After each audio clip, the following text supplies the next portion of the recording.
Evening, CIA Green Business Center's distinguished lecture series on energy efficiency.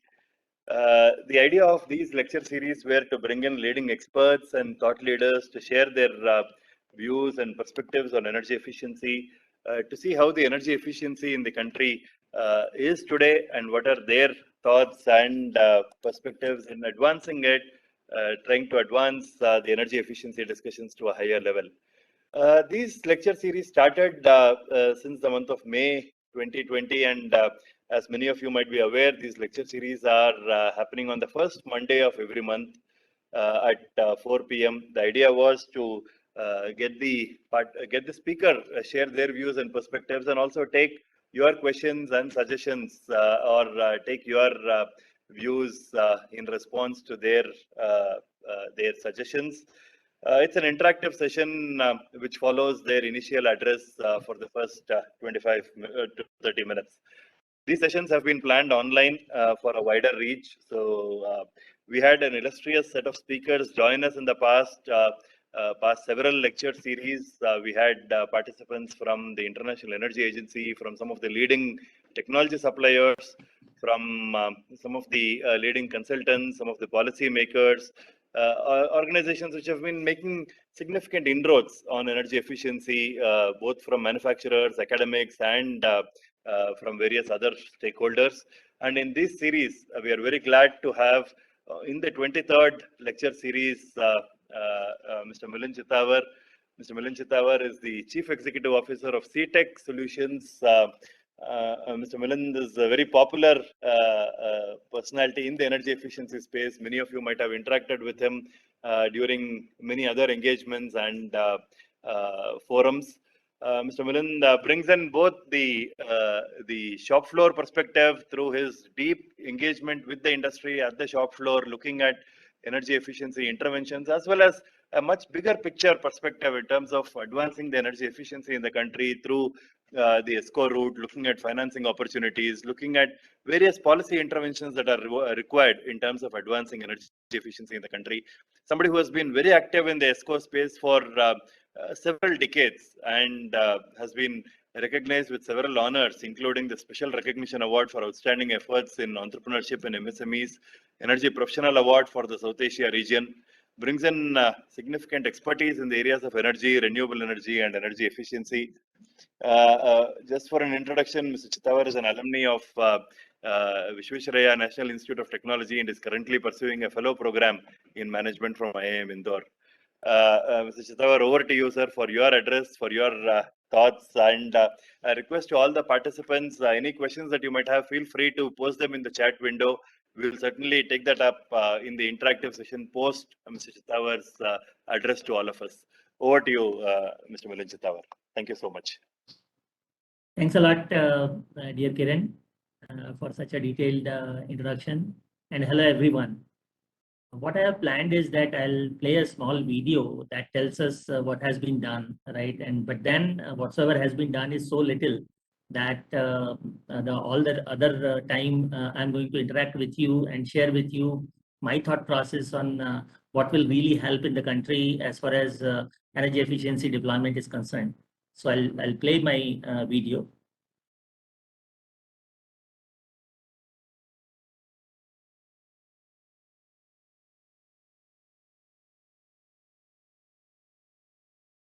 Global energy crisis have basically two issues.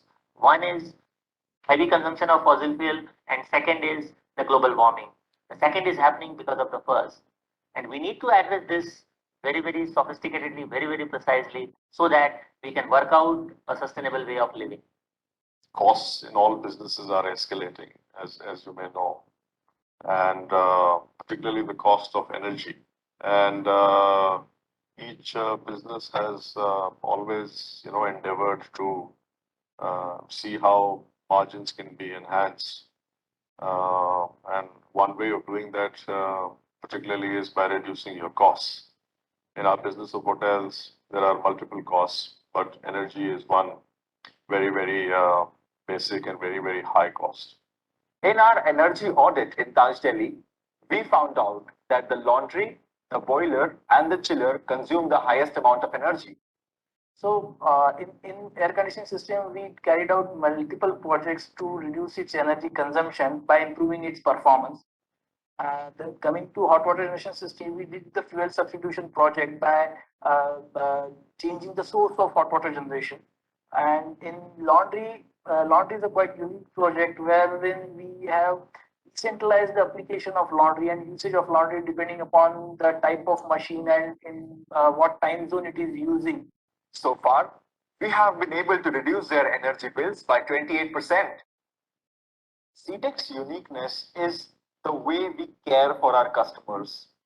It is not just only about energy auditing and finding out where energy efficiency measures can be implemented.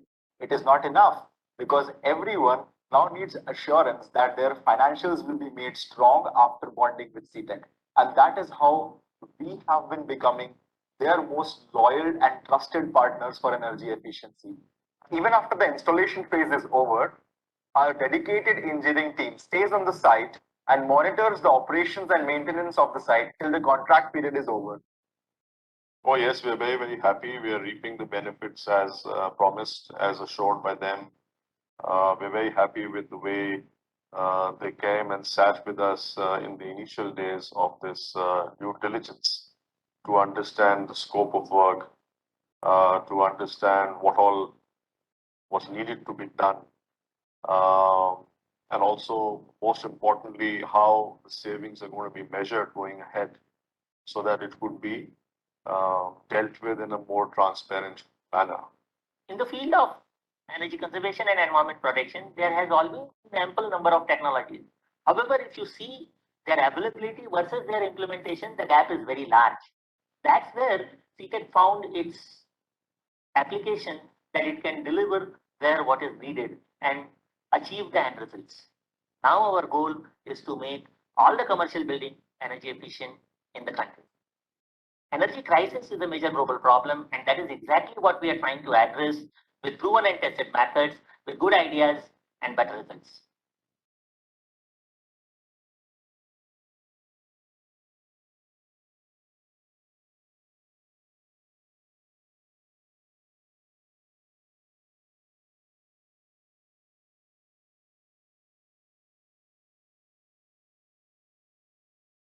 Yeah. So back to the direct interaction. Am I audible? Yes, sir, you are. Yeah. Hello everyone. Friends, I basically tried to present what has happened so far, right? And it was a typical case of shared savings energy performance contract, which was really delivered quite successfully at several installations in last 10 years, right? We literally found out a solution to all the problems. I'll share one by one everything, right? But friends, basically, is this the way to do it, right? So what we realized that fine, whatsoever has been done, but that's not the way the future is going to be, right? So let me first of all share how it has been, right? So am I visible also? Because Your camera is off, sir. We can't see you. oh, just 1 minute. Yeah, is it there? Yes, sir. Yeah, thanks. Yeah. Let me take to the journey of how we entered into it, how things started. So basically, I started way back in 1993 after passing out from National Property Council. That was an AMCAT program, and we were trained for carrying out energy audits. So from 1993 to 2010, it was all the long journey like any typical energy auditor. So we also did that, right? In one of the audit assignment, the customer said that, Milind, look at my desk.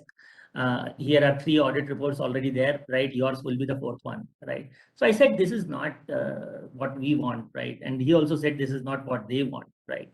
So then the customer also asked a very interesting question. I mean, you guys give us so many recommendation. I mean, you or any other energy auditor, right? Whether so much of savings really happen, right? I gave him a very honest answer. I don't know, right? Then he surprised and then he said, you don't know and you are recommending me. Then I told him, whether you have implemented all the energy cost saving measures by any of the energy auditor, right? But tell me honestly, have you implemented all of them? Have you invested in all of them? So his answer was no. So that's why my answer was no, right? So this was inquisitive thought or inquisitive point at which we realized that just being and doing auditing is not sufficient. And I have seen since years and years the contribution from energy audits has incrementally increased. I'm not saying that it has not increased or it has no role to play, but whatsoever it is contributing is so little as compared to what is needed.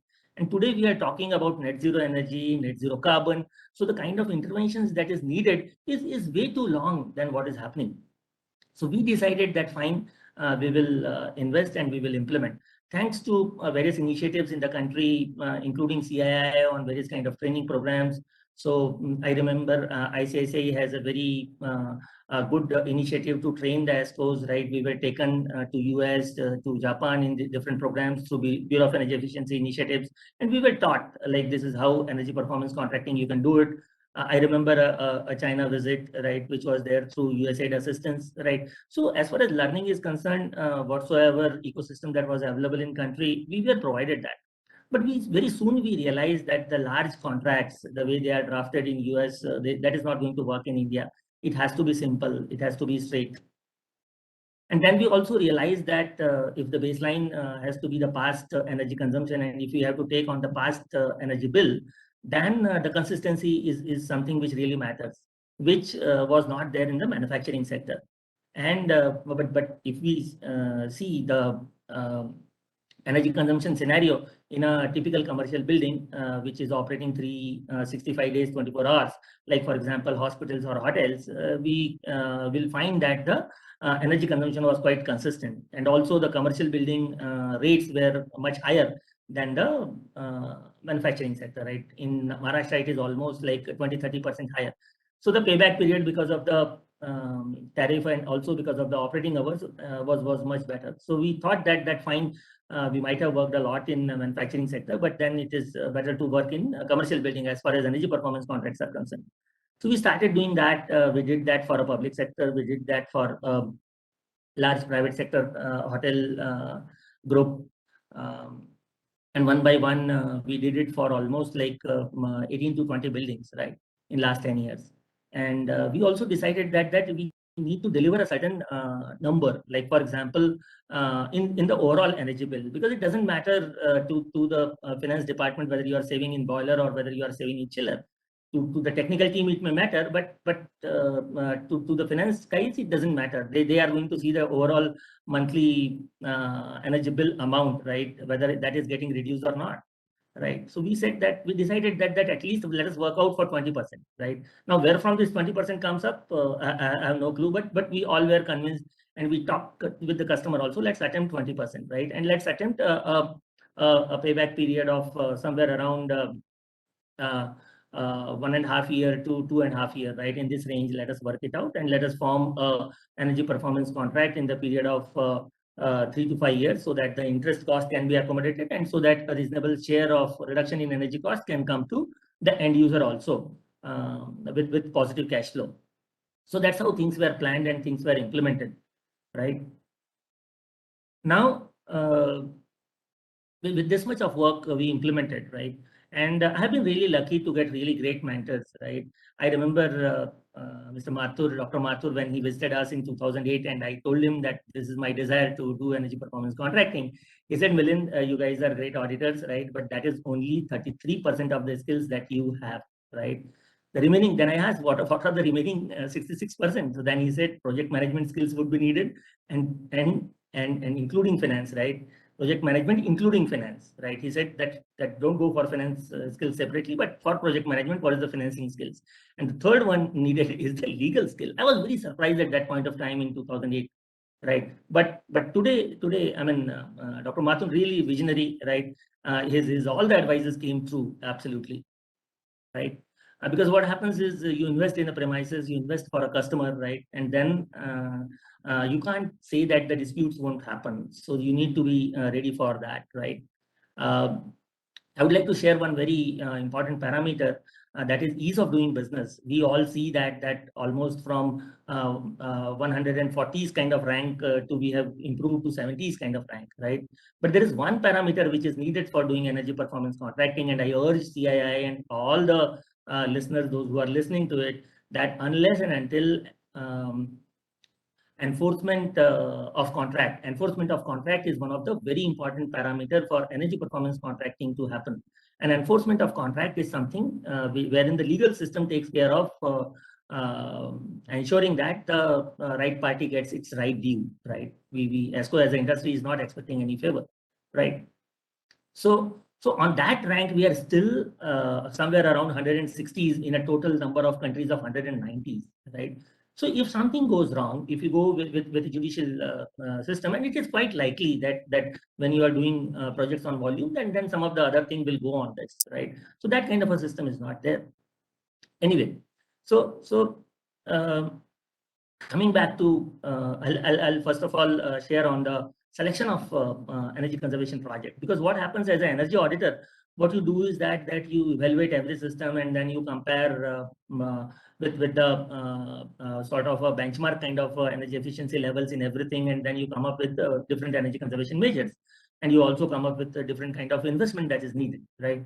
But friends, every rupee invested actually results you rupee saved, right? So you need to compare on that scale, right? And then you have to figure it out, like how do you really reach to 20% savings at a minimum cost of implementation, right? So in that situation, your LED project competes with a power factor project, power factor competes with a load factor project, load factor project competes with a chiller project, right? So it's basically, and that's how financial guys think, right? So first time when we did this kind of evaluation, we realized that yes, what is important. So that was a very, very interesting exercise. We did a good amount of mistakes, I must admit that, but that's how a learning process is, right? And then another differentiation with a typical energy audit approach was, because in energy audit, you basically compare with a single baseline, right? With a single baseline, you find out energy saving opportunity. With that baseline, you again find out another saving opportunity. But what practically happens is, with every project implemented, your baseline also changes.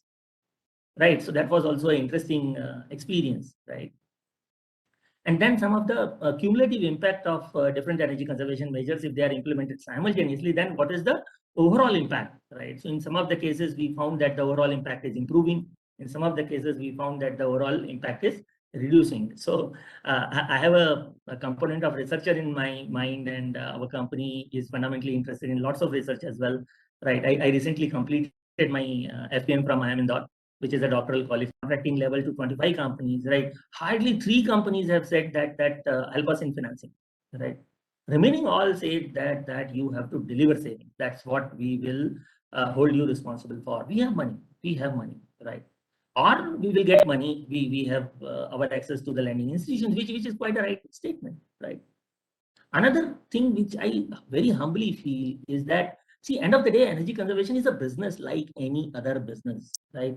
And like any other business, there are so many financing schemes which are available. The same should be available for ESCOs also. What happens is, we try to put our business as a separate type of business, as if we are trying to do something different, and then we expect that there should be some separate lending schemes, right? So what happens is, this keeps us on sideline track, right? And then you have to behave with those limited options only, right? Why?